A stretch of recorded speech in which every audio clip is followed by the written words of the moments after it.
Broiler கோழியில குரு வைத்திய உணவே மருந்தாக பவுன் புட்ஸின் பாரம்பரிய முறையில சிக்கன் பிரியாணி, சிக்கன் குழம்பு, சிக்கன் வறுவல், சில்லி சிக்கன் 65 எல்லாம் செய்யறதுக்கு கறியை இங்க பாருங்க இந்த மாதிரி தேர்ந்தெடுக்கணுங்க. அப்பதான் இந்த கொழுப்போட இருந்தாதான் இந்த ரசம் நல்லா சக்தியும் சுவையும் நிறைஞ்ச மாதிரி இருக்குங்க.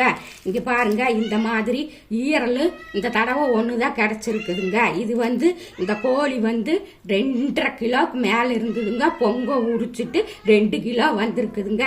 இங்க பாருங்க சில்லி சிக்கன் 65க்கு இந்த மாதிரி சதையோட இருக்கிற மாதிரி தேர்ந்தெடுக்கணுங்க. இப்போ இதெல்லாம் எப்படி செய்யறதுன்னு பவுனம்மா நானு உங்களுக்கு அடுத்தடுத்து செஞ்சு காட்ட போறனுங்க. உங்களுக்கு வேணும்னா உங்க சுய விருப்பத்தின் பேரில் பிராய்லர் கோழியை பயன்படுத்தினா இந்த மாதிரி பயன்படுத்துங்கன்னு நாங்க உங்க முன்னாடி வைக்கிறோமுங்க. வேணும்னா உங்க சுய விருப்பத்தின் பேரில் பயன்படுத்தி பலன் பெற்றுக்குங்க. எல்லோரும் இயற்கையோடு இணைவோம், இன்பமாய் வாழ்வோம். நான் உங்கள் பவுனம்மா. நன்றி, வணக்கம்.